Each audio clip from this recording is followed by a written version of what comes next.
خلق الإنسان وكرمه وعلمه من البيان ما لم نعلم فسبحان الذي لا يحصى امتنانه باللسان ولا بالقلم ونشهد أن لا إله إلا الله وحده لا شريك له ونشهد أن سيدنا وسندنا ونبينا وحبيب ربنا وطبيب قلوبنا ومولانا محمدا عبده ورسوله الذي أرسله الله تعالى بالحق بشيرا ونذيرا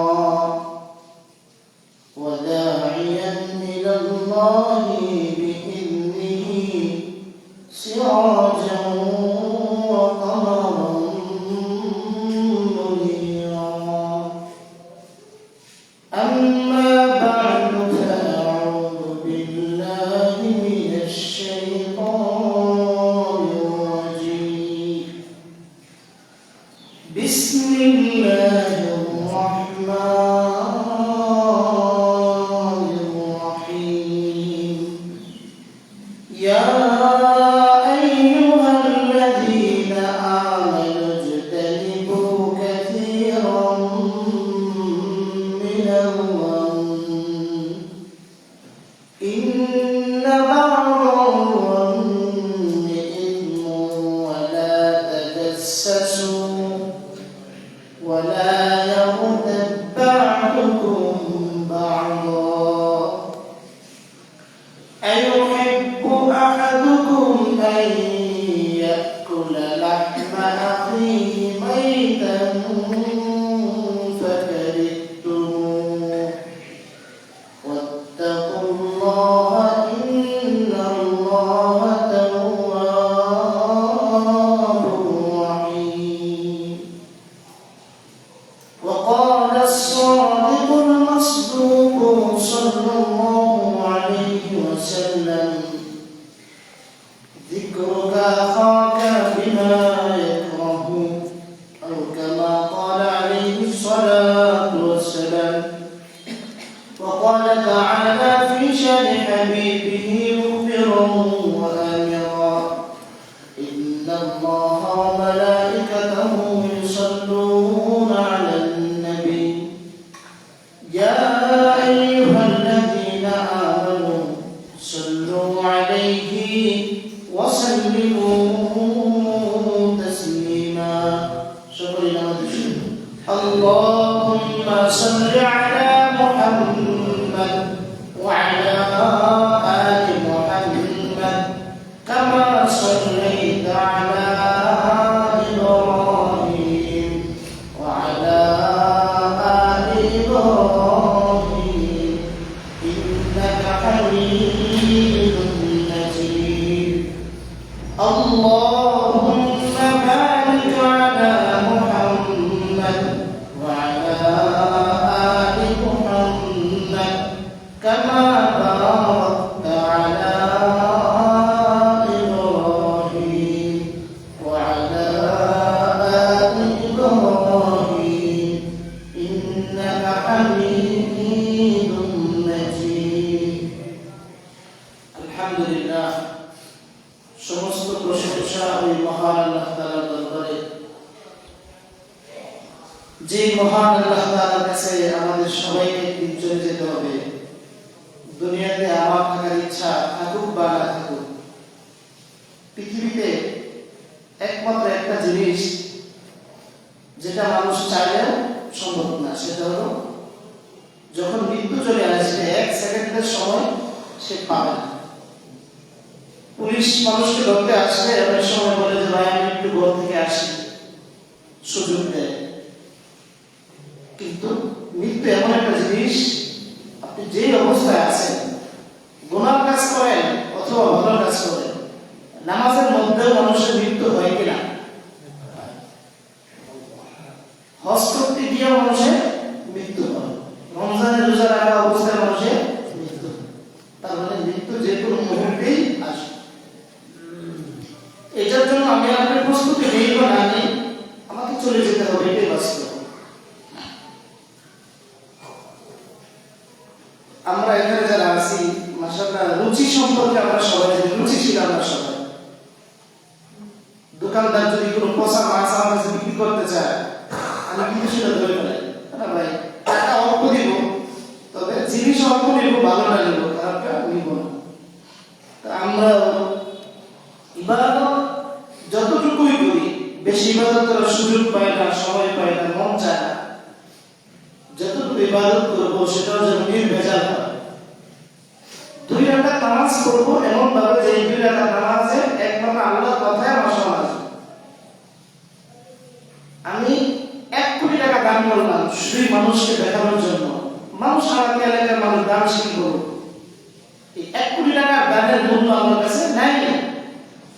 আর আপনি গোপনে একটা গরিবকে 5 টাকা দিলেন, সে বললো বাজার আমার তো দুপুরে খাই নাই, খিদা লাগছে, 10 টাকা শুধু আপনি দিলেন। ওই 1 কোটি টাকা দানের চেয়ে আপনার 10 টাকার দাম আল্লাহর কাছে বেশি। তো যে কোনো কাজে আমরা করি না কেন, অল্প হোক, তবে মানসম্মত হতে হবে। সমাজের ভিতরে কিছু মানুষ আছে শিক্ষিত, কথা বলে কম, মূর্খ, কথা বলে কম। আবার কিছু মানুষ আছে শিক্ষিত, অনেক কথা বলে, জানে না কিছু, মনে হয় পুরো পৃথিবীর খবর তার কাছে। দোকানে খালি জিজ্ঞাসা করলে হয় যে অমুক কেমন, বাস কেমন যেন অটোমেটিক রেডিও বাজতেছে, তার বাবা মা সম্পর্কে যা সে বলে দিচ্ছে। আসলে বাস্তবতা সে কিছুই জানে না, সে কিছুই জানে না। আমি আর আপনি আমল করতেছি অল্প, কিন্তু মানুষের সমালোচনা, মানুষের গুনাহ বোঝা নিতেছি যাবো। আমার আমলের পরিমাণ অল্প, কিন্তু অন্যের গুনাহ বোঝা আমার কাঁধে নিচ্ছে। আল্লাহ মাফ করুন, একজনের একটা খারাপ কাজ করে নাই, একজনের চুরি করে নাই, আপনি শুনে তাকে একটা পিঠান দিলেন, কঠিন মার দিলেন, পরবর্তীতে যাচাই হলো যে সে চুরি করে নাই।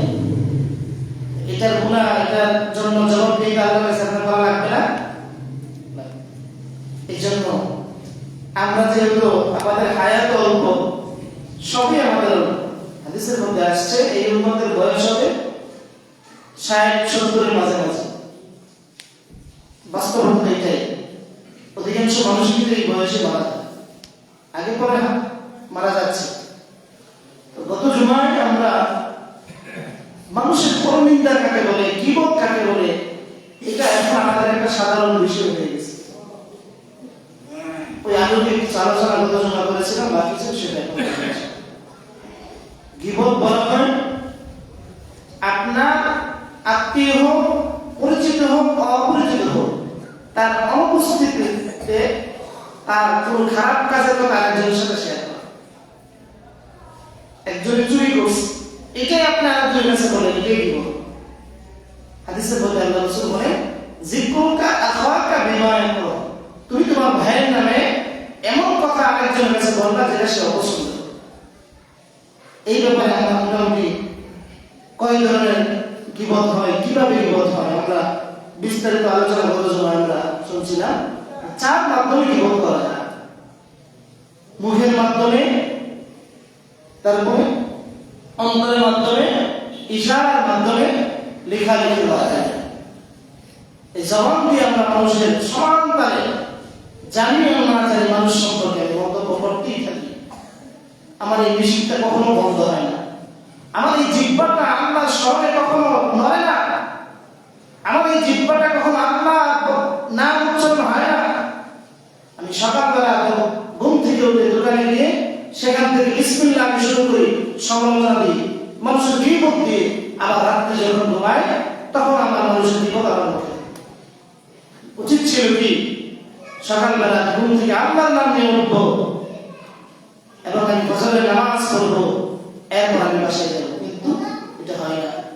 এখানে অনেক ভাই আছেন, হুজুর আমার চা না খেলে ঘুম আসে না, একটা চা খাওয়ার জন্য আমি দোকানে গেছি, দোকানে যে বিশ্রী গল্প শুরু হয়েছে, আমি না শুনেও পারতেছি না, এমন মানুষ এখানে অনেক আছে।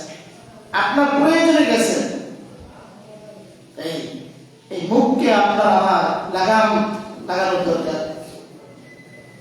মন চাইলে আমি বিশেষ করে দেখা যায় আমরা যারা এখানে অনেকেই রিক্সাওয়ালা থাকতে অটো চালায়, অটোওয়ালা যদি একটু জোরে চালাইলো বা ব্যারেকটা করে বসে কঠিন, মানে কেমন যেন আমার মনের অজান্তে একটা গালি আমি দিয়ে দিই।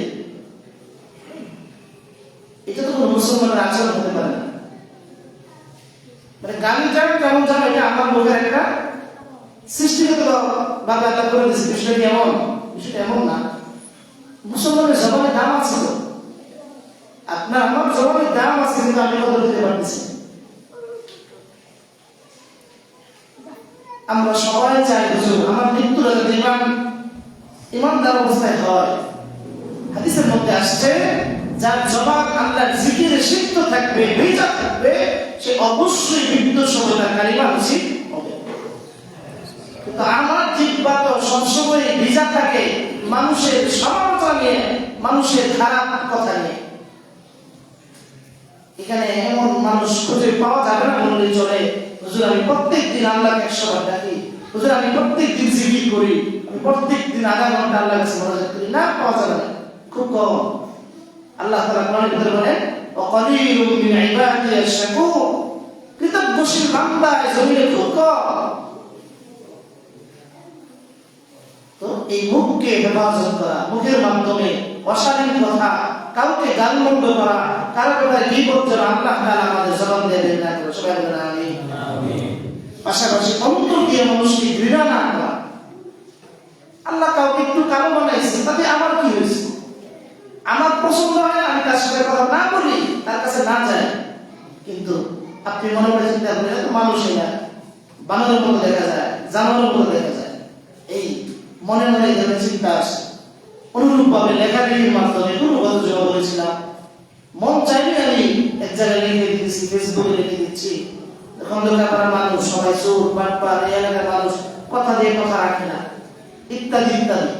এই যে দেখেন আমাদের এলাকায় একজন হয়তো ঘটনা করে চুরি করছে, আমি কিছু বলে দিলাম সবাই, এটাও কি বল। এই জন্য এগুলো যেন আমাদের না হয়। এবং কয় ধরনের বিপদ আমরা করি, এটাও কত সময় বলছিলাম।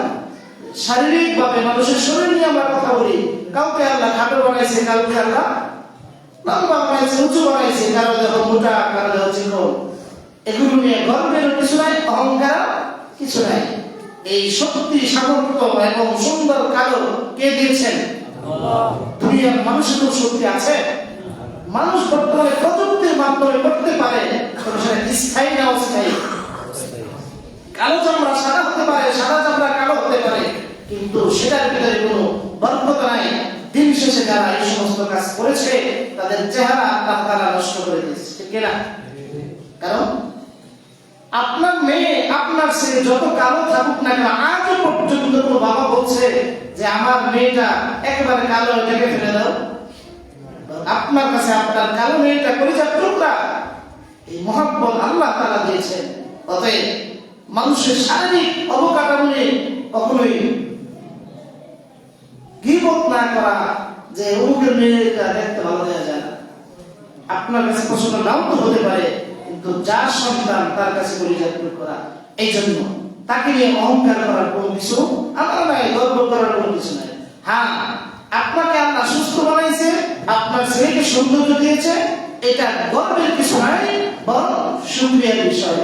হুজুর আলহামদুলিল্লাহ, আল্লাহ তাআলা আমার একটা ছেলে একটা মেয়ে অথবা দুইটা ছেলে একটা মেয়ে দিয়েছে, আলহামদুলিল্লাহ হুজুর, আল্লাহ আমার কথা অনুযায়ী চলে, আমার চাহিদা আমি আল্লাহর কাছে যেমন চেয়েছিলাম তেমন পেয়েছি। এটা অহংকারের বিষয় না, শুকরিয়ার বিষয়, শুকরিয়ার বিষয়। এই জন্য আমরা শুকরিয়া আদায় করতে শিখব। অনুরূপ ভাবে বংশীয় ভাবে জীবন আমরা কিভাবে করি, আল্লাহ না করুক হাতের 5 আঙ্গুল যেমন সমান না, পরিবারের ভিতরে 1-2 জন এমন বিপদকারী হতে পারে, রসায়নিক কিছুটা। আপনার 5 ছেলের ভিতরে 4 ছেলেকে আপনি শিক্ষিত করলেন, ঘটনাক্রমে 1 ছেলে পথ হারা হয়ে গেল, বিভিন্ন বাজে নেশা করে বা চুরি বদমাশি করে। এই এক শ্রেণীর কারণে পুরা সমাজের সবাই বলে বাটপারের গোষ্ঠী, চুরের গোষ্ঠী, বলে কিনা? এমন হতে পারে ওই বংশের ভিতরে একজন আল্লাহর ওলি আছে, এমন হতে পারে ওই বংশের ভিতরে একজন আল্লাহকে ডাকে, এমন হতে পারে ওই বংশের মধ্যে একজন আল্লাহর সাথে কখনোই শরীক করে না, আল্লাহর ইবাদত করে। আপনার এক কথায় আপনি সবাইকে চোর বানিয়ে দেন, এটাও জায়েজ নেই। এটা কি নাই? জায়েজ নেই। অনুরূপভাবে আমরা পোশাকের মাধ্যমে সমাজের ভিতরে সবাই কি ভালো পোশাক পরতে পারে? কথা বলেন না কেন? যার যার তৌফিক অনুযায়ী কেউ 500 টাকা গজের কাপড় দিয়ে শার্ট বানায়, কেউ 50 টাকা গজের কাপড় দিয়ে শার্ট বানায়। আপনি যে 50 টাকা গজের কাপড় দিয়ে শার্ট বানাইছে তাকে যদি ধমক দেন এই করে কাপড় পাইলে না, সে বেশি কিছু না বলতে পারবে, তার চোখ দিয়ে পানি চলে আসবে। এই 50 টাকা জমাইলে আমার অনেক সময় লাগছে। এই জন্য বিভিন্ন অনুষ্ঠানে দাওয়াতে গেলে খুব বেশি হয় যে আমি একটা নিয়ে বসছি, একজনের চেহারাটা কেমন দেখা যায় বা কাপড়টা ইস্ত্রি করা না, তো আমি তার পাশে বসি না, বসলে বসে আরেক জায়গায় চলে যাই। বলে কেন? হুজুর দেখেন না কেমন দেখা যায়। এটা এই যে কাজটা করছেন ওই ব্যক্তি দেখে খুশি হলো না কষ্ট হইল? এটাই তো গীবত। গীবতের সংজ্ঞা তো এটা, অপমানের যে কারণে কষ্ট হয়, এটাও করা যাবে না। অনেক মাশাআল্লাহ আমাদের এলাকাও দেখছি যে গরিব মিসকিনদেরকে নিজের বাসায় বসায় খাওয়া। আবার অনেকে দেখছি রাস্তায় খাবার চাইছে, রাস্তায় দিয়ে দিচ্ছে, গেট পর্যন্ত খুলে না, কিন্তু মাশাআল্লাহ অনেকে দেখছি এই কি খাবার দিতেছো? ঠান্ডা ভাত ছিল সকালে দিলাম, হ্যাঁ গরম ভাত আমি খাবো, আমি ঠান্ডা ভাত গরম ভাত ফকিরকে দাও। আমার আসলে নাই, তাদেরকে ঘৃণা করার কোনো কিছু নাই। তো আল্লাহ তাকে ওই পর্যায়ে নিয়েছে, আল্লাহ আপনাকে ওই পর্যায়ে নিতে পারবে না? পারবে না? আপনি একটু খালি অস্বীকার করে দেখেন, অবশ্যই যে আল্লাহ তাআলা আপনাকে আজকে এই পজিশনে আনলেন, ওই আল্লাহ তাআলা আপনাকে সেকেন্ডের ভিতরে ধূলিসাৎ করে দিতে পারে। কোন বিষয় না আল্লাহর কাছে। অতএব দুনিয়ার এই সমস্ত বাহ্যিক চাকচিক্য আমাকে কখনো যেতে পারে আল্লাহ তাআলার পথে বাধা হয়ে না দাঁড়া, আল্লাহর পথে বাধা না হয়ে দাঁড়া। 5 নম্বর আয়াতে বলেছিলাম পরোক্ষভাবে বিপদ। কিভাবে? দোকানে বসে আমরা বলতেছি এই মাস্টারবাড়ি রোডের পাশে যে বড় বিল্ডিংটা, ওখানে এই কাজ হয়।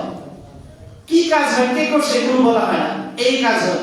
এটা বলার সাথে সাথে হুজুর আর বলা লাগবে না, ওখানে গান বাড়ি কারা কি করে আমরা সব জানি। এটা এই বিপদটা বেশি হয় বর্তমানে। দোকানে এই খন্দর করা বলে তোমার দোকান থাকবেন না, হচ্ছে ভাই নাম্বার লাগবে না, বুঝে বলছি হয় কিনা? এই মোট কথা হলো আমি যদি চাই নিজের হাত নিজের জবান হেফাজত রাখতে সম্ভব, অন্যথায় দেখেন হাদিসের মধ্যে গীবত সম্পর্কে কঠিন বয়ান আসছে। কোরআনের মধ্যে আল্লাহ তাআলা কি বলেন? ইয়া আইয়ুহাল্লাযীনা আমানু ইজতানিবু কাসীরাম মিনাজ-যন্ন, হে ঈমানদারগণ তোমরা অধিকাংশ ধারণার গুনাহ থেকে বেঁচে থাকো। ইন্না বা'দায-যন্নি ইসমুন ওয়া লা তাজাসসু, অনেক ধারণা সঠিক নয়, অনেক ধারণার কারণে মানুষের গুনাহ হয়। আল্লাহ তাআলা বলেন ওয়া লা তাজাসসু, তোমরা মানুষের গুনাহ তালাশ করো না, কে কি খারাপ কাজ করে সেটা তোমরা অনুসন্ধান করতে যেও না, মানুষের পিছনে লাগো না। আইয়ুহিব্বু আহাদুকুম আন ইয়াকুলা লাহমা আখিহি, আল্লাহ তাআলা বলেন তোমাদের মধ্যে কেউ কি এটা পছন্দ করো যে তোমরা নিজের ভাইয়ের গোশত খাবা? আল্লাহ তাআলা বলে ফাকারিতুমু, আমি জানি তোমরা এটা পছন্দ করো, তারপর তোমরা এগুলো করো। আল্লাহ তাআলা বলেন ইন্নাল্লাহা তাওয়াবুর রহিম, কেউ যদি গুনাহ করে, গুনাহ করার পরে আল্লাহর কাছে তওবা করে, আল্লাহ তাআলা সারা পৃথিবীর কেউ নাই ওই গুনাহ মাফ করার। আল্লাহ বলে মানুষ গুনাহ করার পরে আমি মানুষের গুনাহ মাফ করে দেই, কিন্তু দুঃখজনক সত্য 10 বছর আগে একজন চুরি করেছে, এরপর সে নিজের গুনাহ বুঝতে পারে, আল্লাহর কাছে তওবা করে মাফ চেয়ে এখন সে নামাজ পড়ে তাবলীগ করে। সেই 10 বছর আগে গুনাহ আমি এখন মনে হয় যে সুন্নাহ নামাজ থেকে বের হইতেছে, এমন তো হতে পারে আল্লাহ তাআলা এই চুরির গুনাহ মাফ করে দিতে হতে পারে কিনা? পারে? আল্লাহ তাআলা মাফ করে দিয়েছে, কিন্তু এখন যখন আমি জোর বলতেছি আমার আমল নামায় কিন্তু গুনাহ লেখা হইতেছে। তার ভিতরে তো শরীর অভ্যাস নাই, সে মাফ চেয়েছে। কেউ সমাজে কোন খারাপ কাজ করলো, সমাজ থেকে শাস্তি দেওয়া হলো বা প্রশাসনিক ভাবে শাস্তি দেওয়া হয়েছে, পরবর্তীতে সে আল্লাহর কাছে মাফ চেয়েছে, এরপর ভালো হয়ে গেছে। আমরা তাকে সমাজে ছোট করি, কোন দোকানে বসতে দেই না, আমার বাড়িতে দাওয়াত দেই না, তাকে আমি মানুষই মনে করি না।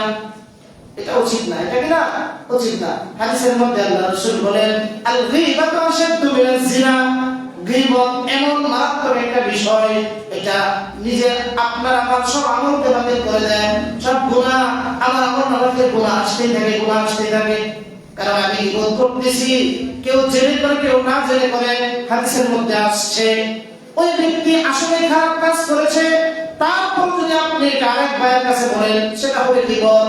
আর ওই ব্যক্তি খারাপ কাজ করে নাই, আপনি ধারণা করে বলছেন, সেটা হবে তুহমত, অপবাদ। অপবাদ গীবতের থেকে আরো মারাত্মক, অপবাদ গীবত থেকে আরো মারাত্মক। হাদিসের মধ্যে আল্লাহ রাসূল বলেন, আল গীবাতু আশাদ্দু মিনাজ জিনা, গীবত এত মারাত্মক গুনাহ যেটা জিনা ব্যভিচার থেকে মারাত্মক। কিভাবে সেটা আমি গত জুমায় ব্যাখ্যায় বলেছিলাম। জিনা করলে গুনাহ হয়, এই গুনাহ সম্পর্ক থাকে আল্লাহর সাথে, আল্লাহর কাছে মাফ চাইলে আল্লাহ মাফ করে দিতে পারে। কিন্তু গীবতের সম্পর্ক দুইটা, একটা হয় আল্লাহর হক নষ্ট করা, দুই নাম্বার বান্দার হক নষ্ট করা। উদাহরণ, এই মসজিদের কোন মুসল্লি নামাজ পড়তে আসছে, সে আপনার জুতা নেয় নাই, আপনি বললেন হুজুর উনি আমার জুতা চুরি করে নিয়ে গেছে, অথচ আসলে সে জুতা চুরি করে নাই। এই যে এক তো আপনি তার হক নষ্ট করলেন, তার নামে অপবাদ দিলেন, আপনি তার নামে কি করলেন, অপবাদ দিলেন। পরবর্তীতে জানতে পারলেন সে জুতা চুরি করে নাই, আপনি আল্লাহর কাছে মাফ চাইলেন, আল্লাহ আমার এক ভাইকে অপবাদ দিয়েছিলাম, তুমি মাফ করে দাও। আল্লাহ বলে না, এখানে শুধু আমার হক নষ্ট করা নাই, ওই যে অমুক বান্দাকে তুমি অপবাদ দিয়েছিলে চুরি, আগে তার কাছে মাফ চাও, তারপর আমি আল্লাহর কাছে মাফ চাইতে হবে। তার মানে বোঝা গেল যে গুনাহ কাজ গীবত এটা হাজার অন্যান্য খারাপ কাজ থেকে মারাত্মক। কারণ গীবতের ভিতরে একে তো আল্লাহর হক নষ্ট হয়, দুই নাম্বার বান্দার হক নষ্ট হয়। বান্দার হক যদি আপনি বান্দার কাছে ক্ষমা না আছে, আল্লাহর কাছে মাফ চাইলে আল্লাহ মাফ করবো? এই যে দেখেন দোকানদার যারা মাঝে মাঝে আমি রাতে 12টা সময় যায় দোকানদারি করতেছে, হালাল টাকায় দোকানদারি করতেছে, রাত্রিবেলা বাসায় গেছে ঘুমাইতে, সকালবেলা এসে দেখে যে ক্যাশে টাকা নেই 50,000, নিজের একেবারে রক্তের ঘামের সমতুল্য টাকার মূল্য। এই চোরের টাকা নিয়ে কিছুদিন পরে এক ছিল দুই ছিল যাইতে আল্লাহর কাছে তওবা ইত্যাদি করে মাফ চেয়ে সে খালাস। বিষয়টা কেমন? কিয়ামতের আগের দিন হবে না, 3 ছিল কেন যদি আলাদা হয়ে যায় তারপর কাম হবে না, আগে ওটা তার কাছে ফেরত দিতে হবে। ওই ভাইয়ের কাছে 50,000 টাকা ফেরত দিয়ে বলতে হবে, ভাই আপনার না অনুমতি না নিয়ে আমি নিয়ে ফেলেছি, আমি ভুল করেছি, আপনি ক্ষমা করে দেন। এরপর আল্লাহর কাছে ক্ষমা, এটাই মাসা। চুরির টাকা আমার পকেটে রাখা, তাহাজ্জুদ না পড়া, নামাজ পড়লে কাজ হবে? আগে মালিকের হক মালিককে বুঝাই দিতে হবে, এরপর হলো আল্লাহর কাছে মাফ চাইতে হবে, আল্লাহ আমি এক মুসলমানের হক আমি না বলে নিয়ে গেছি।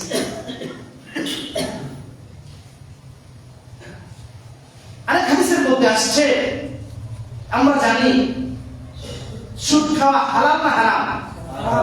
এটা যারা খায় তারাও জানে, যারা খায় না তারাও জানে। তো সুদের 72টি স্তরের গুনাহ, 72টি স্তরের একেবারে নিম্ন স্তর হলো নিজের মায়ের সাথে জিনা করার সমতুল্য। সর্বোচ্চটা কি? সর্বোচ্চ হলো গীবত করা, এত মারাত্মক। এই জন্য আল্লাহ তাআলা আমাদেরকে গীবতের গুনাহ থেকে হেফাজত করার তৌফিক দান করুন। গীবতের পরিণতি কি, শাস্তি কি?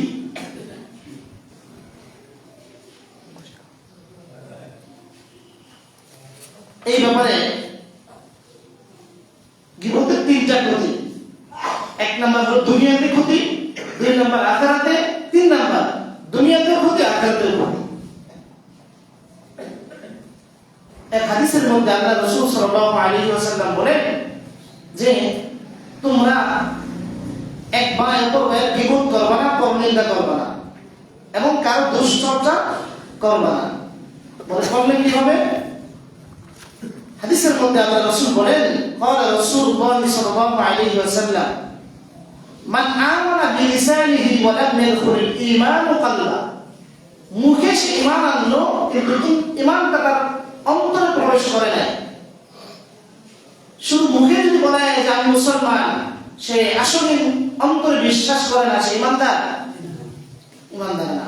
এরপর আল্লাহ রাসূল বলেন লা তাকতাবুল মুসলিমিনা, এক মুসলমান আরেক মুসলমানের দোষ তোমরা তালাশ করো না, ওয়ালা তাত্তাবিউ আওরাতিহিম, এবং গীবত পরনিন্দা অনুসরণ করো না।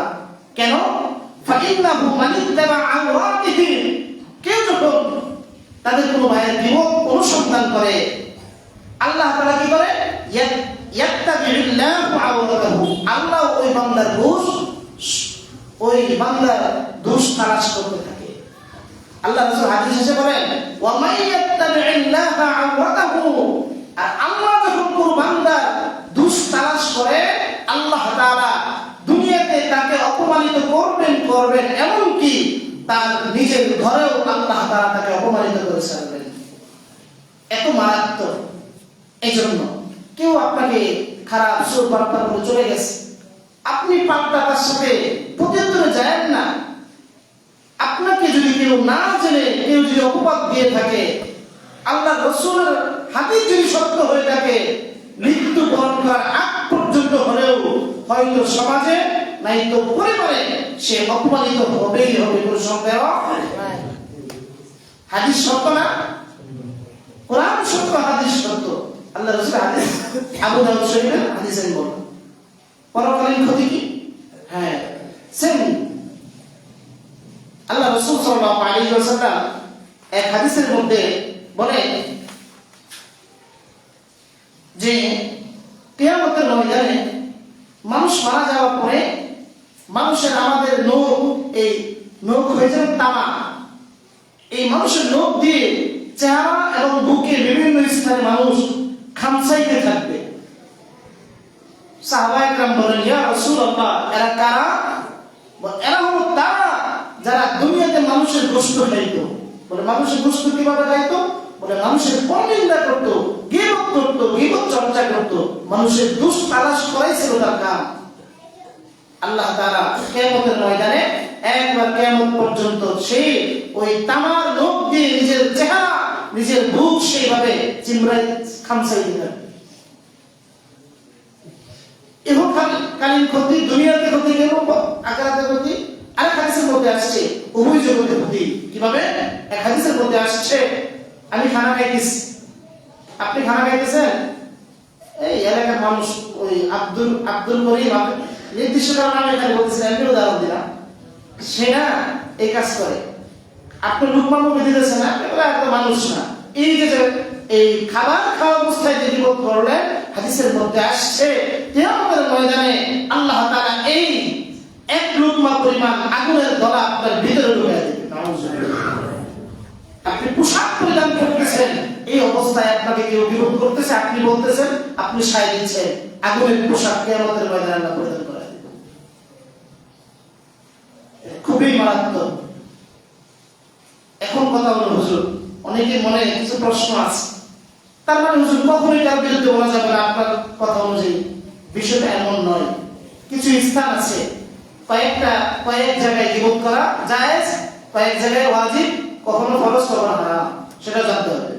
যেমন ধরেন আপনার ভাই আপনার নামে মিথ্যা মামলা দিচ্ছে যে আপনি সমস্ত সম্পত্তি নিয়ে গেছেন, পরবর্তীতে কোর্টে আপনাকে ডাকা হলো ভাইয়ের অগোচরে। হাদিসের মধ্যে তো আসছে এক ভাইয়ের অগোচরে কিছু বলাই তো দিব। এখন আপনার কাছে তথ্য জানতে চাইছে যে ঘটনা কি সত্য ঘটনা বলে, তখন আপনি বললেন যে সে অনেক নেশা করে, সে এই করে সেই করে, সে জোরপূর্বক ক্ষমতা বলে সে আমার সম্পত্তি নিয়ে গেছে। এই যে ভাইয়ের নামে 4-5টা গীবত করলে, এটা কি হারাম? না, এটা জায়েজ। এটা জানতে হবে কখন গীবত করা যায়। 3 ধরনের গীবত জায়েজ আছে, 1 ধরনের হারাম। একটা হলো আপনি একজনের কাছে গীবত করতেছেন, এক ভাইয়ের ব্যাপারে বলতেছেন, যে বলতেছে যার কাছে বলতেছে, যার ব্যাপারে বলতেছে। কয়টা কথা? যে বলতেছে যার কাছে বলতেছে, যার ব্যাপারে বলতেছে। এই তিনজনের ব্যাপারে যদি তিন ধরনের উদ্দেশ্য হয়, যেমন আপনি যে করতেছে, আপনি বলতেছেন যে ভাই আমাদের বাড়িতে প্রতিদিন অমুক এসে ডাকে গরু ছাগল নেওয়ার জন্য, আপনি একটু দেখেন এই কি জন্য, এখানে আপনি বিপদ থেকে বাঁচার জন্য অমুকের সাহায্য চাইতেছেন, এই ধরনের বিপদ জায়েজ। আপনার বাসায় 2-3টা গরু আছে, প্রত্যেক দিন এসে ডিস্টার্ব করে, আপনি চিন্তা করেন বিপদ তো করা যাবে না, কারো কাছে করা যাবে না, গরু নিয়ে যায়। বিষয়টা কেমন না, আপনি পার প্রতিবেশী জানালেন দেখেন রাত্রেবেলা প্রতিদিন অমুক ডিস্টার্ব করে, এই যে তার ব্যাপারে বললেন, এটা কি বিপদ বলে না, এটা তার সংশোধনের জন্য বলছেন, আপনি তার অত্যাচার থেকে বাঁচতে চাইছেন, এটা বিপদ নয়, এই বিপদ জায়েজ আছে, এই বিপদ। আরেকটা হলো যার ব্যাপারে বলতেছে, সেটা হলো উস্তাদ ছাত্রের কথা বলেন, ধরেন মাদ্রাসায় কুরআন পড়ে, বাসায় গিয়ে টিভি দেখে, কথা শোনে, মিথ্যা কথা বলে, এখন আপনি এসে হুজুরের কাছে বললেন হুজুর ছেলেটা এই করে, এটা কি বিপদ? এটা তার সংশোধনের জন্য বলা হচ্ছে, জায়েজ আছে। এখন যদি আপনি তাকে না বলেন, বিচার হবে কিভাবে? এই যার ব্যাপারে বলতেছে, যে বলতেছে, এখন কথা হলো হুজুর আমার কাছে তাহলে কি জন্য বলতেছে? হ্যাঁ, যদি আপনাকে বলতেছে এই জন্য আপনি যাতে করে তার অত্যাচার থেকে বাঁচতে পারেন, তার জুলুম থেকে বাঁচতে পারেন, এই তিনটা নিয়ম যদি থাকে, নিজের সংশোধন, যার ব্যাপারে বলতেছে তার সংশোধন, আপনি ওই গুনাহ থেকে বেঁচে থাকার জন্য যদি হয়, এই তিনটা পদ্ধতিতে জায়েজ। কিন্তু যদি নিজে বাঁচার উদ্দেশ্য নয়, অপরকে সংশোধন করার উদ্দেশ্য নয়, আপনিও বাঁচতেন না, এই তিনটার বাহিরে যে গীবত করা হবে সেটাই হারাম। সেটাই কি হারাম? বলেন তো দেখি, আমাদের দোকানে যে গল্পগুলো হয়, এখানে কি কাউকে সংশোধন করা হয়? কিচ্ছুই না। আল্লাহর ওয়াস্তে আমি আপনাদের একটা কথা বলি, যেখানে ধরুন আলোচনা হবে, সরাসরি ফিরে যান, ভাই চা খাইতে আসছি, চা খাও, এই অন্য জায়গায় গিয়ে গল্প করো, আমরা পারি না, সত্য কথা যেটা আমার অজান্তে আমি গীবতের গুনাহ বুঝা আমি আমার মাথায় নিচ্ছি। কখনো গীবত করা ওয়াজিব, কখন? উদাহরণ, আমরা নামাজ পড়ি কয়েকত 5 ওয়াক্ত, সেজদাতে কোন দিকে? পশ্চিম দিকে। হঠাৎ ধরেন বিশাল বড় একজন আলেম, আল্লামা দুদার একজন চলে আসলো আমাদের এলাকায়, আমাদেরকে কোরআন হাদিসে অনেক সুন্দর বোঝায় বললেন যে নামাজ 5 ওয়াক্তের জায়গায় 4 ওয়াক্ত পড়লেও চলে, বা আপনারা যে এক আল্লাহকে সিজদা করেন, আল্লাহর সাথে আল্লাহকে সিজদা করেন, ঠিক আছে, পাশাপাশি আরেকজনকে সিজদা করে সমস্যা নাই। এভাবে আপনাকে বোঝানোর পরেও মোটামুটি কিছু মানুষ তার ধরে চলে গেল, অনেক বড় আলেম। এখন কথা হলো, এই যে সমাজের মানুষ যে বিভ্রান্ত হচ্ছে, এখন কি এলাকার মানুষ, আলেম সমাজ সবাই ঘুমায় থাকবেন তার বিরুদ্ধে কথা বলবে? কথা বলবেন তার বিরুদ্ধে? এই যে তার বিরুদ্ধে কথা বলা উচিত। সে একজন মানুষকে, পুরা সমাজকে নষ্ট করে দিচ্ছে, সেই মানুষকে ভুলভাল বুঝাইয়া সে ইসলাম থেকে দূরে নিয়ে যাচ্ছে, যেটা ইসলামের মধ্যে নাই সেটা ইসলামের মধ্যে ঢুকাইতেছে। তখন সে যত আলেম হোক না কেন, তার বিরুদ্ধে মুসলমানদের কথা বলবে না, চুপ থাকবে? না, ইমান ধ্বংস হয়ে যাবে। যেমন আমি মাদ্রাসা করার আগে ঠাকুরগাঁও, পঞ্চগড়, দিনাজপুর, লালমনিরহাট, নীলফামারী, ওই সমস্ত অঞ্চলের মানুষ যদি কেউ থেকে থাকেন, স্বাভাবিকভাবে আমাদের তুলনায় অভাব বেশি। সেখানে সব থেকে বেশি খ্রিস্টান মিশনারি মানুষ, সমানে কাদিয়ানি হয়ে যাচ্ছে, খ্রিস্টান হয়ে যাচ্ছে, আমাদের তো খবরই নেই। কিভাবে দেখেন কত সুন্দর পলিসি। সে প্রথম দিন ওইদিকে বন্যা হয় বেশি, তারা মানুষদেরকে ফিরি হাদিয়া দেয়, টাকা দেয়, চারা দেয়, বাচ্চা দেয়, ফিরি দেওয়ার পরে তারা কিছুদিন যখন মানুষের কাছে জনপ্রিয় হয়ে ওঠে, তখন বলে আপনারা কোন নবীর অনুসরণ করেন? বলে মুহাম্মদ সাল্লাল্লাহু আলাইহি ওয়াসাল্লাম। তাই? আচ্ছা, দেখেন মানুষের ব্রেন কিভাবে ওয়াশ করে। বলে দেখেন মুহাম্মদ কি জীবিত না মারা গেছে? বলে মারা গেছে। কখনো আসবে? বলে না। তো আমরা আপনাদের থেকে একটু ভালো। মানুষ কেমনে ভালো? আপনারা জীবিত মানুষের অনুসরণ করেন, মৃত মানুষের অনুসরণ করেন মুহাম্মদের, আর আমরা জীবিত নবীর অনুসরণ করি। বলে কিভাবে? বলে ঈসা আলাইহিস সালাম। কে? ঈসা আলাইহিস সালাম মরা না জীবিত? আল্লাহ তাআলা আসমানে উঠায় নিয়েছে, তাই না? দেখেন মানুষের ব্রেন কিভাবে নষ্ট করে, যে মুহাম্মদ তো মারা গেছে, তোমরা মরা মানুষের অনুসরণ করো, আর ঈসা এখন আসমানে জীবিত, আমরা ঈসার অনুসরণ করি। আমরা হলাম ঈসা আহমদিয়া মুসলিম, আমরা ঈসার ধর্মে বিশ্বাসী, আমরা ঈসার ধর্মকে বিশ্বাস করি। মানুষ সাধারণ লোক নাই তো, মোহাম্মদ মারা গেছে, ঈসা আসবে, এটা সত্য। দেখেন এতটুকু তো সত্য, ঈসা আলাইহিস সালাম আসবেন, এটা আমরা বিশ্বাস করি কিনা? বিশ্বাস করি তো। কিন্তু পরেরটুকু আর তারা বলে না, ঈসা আলাইহিস সালাম যে আসবেন, দুনিয়াতে যে আসবেন, সেই সাদা গম্বুজে নামবেন, যে নামাজ পড়বে, এই রাসূল যে শরীয়ত দিয়েছে, এই শরীয়ত অনুযায়ী ঈসা শরীয়ত অনুযায়ী ঈসা আলাইহিস সালাম অবশ্যই আমাদের রাসূলের অনুসরণ করে, আমাদের রাসূল যে দিন দিয়ে গেছেন এই দিনের অনুসরণ করেই চলবে। অর্থাৎ ঈসার ধর্মের মেয়াদ নাই, এর মেয়াদ চলে গেছে। পৃথিবীতে যত নবী আসছিল সব নবীর ধর্মের মেয়াদ শেষ। এখন নতুন কোন নবীর ধর্মের অনুসরণ যদি কেউ করতে চায় সুযোগ নাই। কেউ যদি বলে আমি তাওরাতকে বিশ্বাস করি, হ্যাঁ ঠিক আছে, তোমার সাথে একমত, কিন্তু যদি কেউ বলে আমি তাওরাত অনুযায়ী আমল করতে চাই, সুযোগ নাই। কেউ যদি বলে আমি ইনজিল শরীফ বিশ্বাস করি, আমি বিশ্বাস করি, তো ইনজিলের মধ্যে যা আছে সব আল্লাহ কোরআনে দিয়েছে, অতএব ইনজিল অনুযায়ী আমল করা যাবে না, আমল করতে হবে একমাত্র কোরআন অনুযায়ী। ঠিক কিনা? এইভাবে তারা মানুষকে বোঝায়। মহিলা বলে তাই তো, আচ্ছা তাহলে কি করতে হবে? দেখেন বলে ওমা মুহাম্মাদুর রাসূল, মুহাম্মদ মারা গেছে, আসবে না, ঈসা আসবে, আমরা সবাই ঈসা মুসলিম। এখন তারা চিন্তা করতেছে আরো ফায়দা আছে, আপনারা প্রতিদিন 5 ওয়াক্ত নামাজ পড়েন, কোনো দরকার নাই, শুধু নির্দিষ্ট দিনে নির্দিষ্ট টাইমে গির্জায় গিয়ে ঈসার নামে, যিশুর নামে আপনারা একটু বসে একটু ধ্যান করবেন, তাতে আল্লাহ খুশি।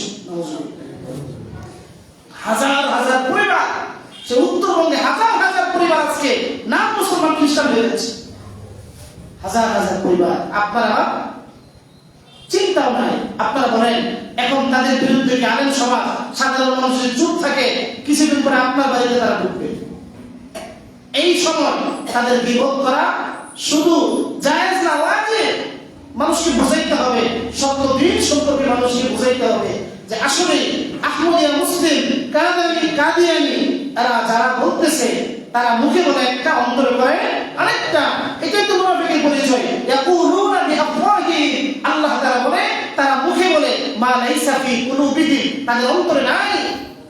রাসূলের সাথে নামাজ পড়ে, রাসূলের সাথে পরামর্শ করে, রাসূল বলেছে আমরা আগামীকাল যুদ্ধে যাব, এই রাস্তা দিয়ে সেই রাতের অন্ধকারে মুনাফিকগুলো সেই উটের উপর সওয়ার হয়ে, ঘোড়ার উপর সওয়ার হয়ে কাফেরদের কাছে তথ্য পৌঁছে দিল, তোমরা এই রাস্তায়, তোমরা রাস্তার বিভিন্ন আড়ালে উট পেতে থাকো, রাসূল যাওয়ার সাথে সাথে দুনিয়া থেকে হত্যা করে দিবা।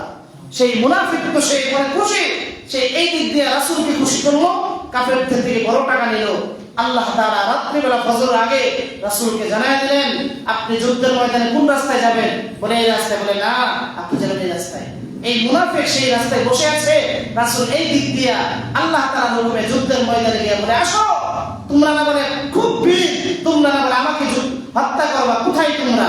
তারা রাস্তা থেকে পলায়ন করতে বাধ্য হয়েছে।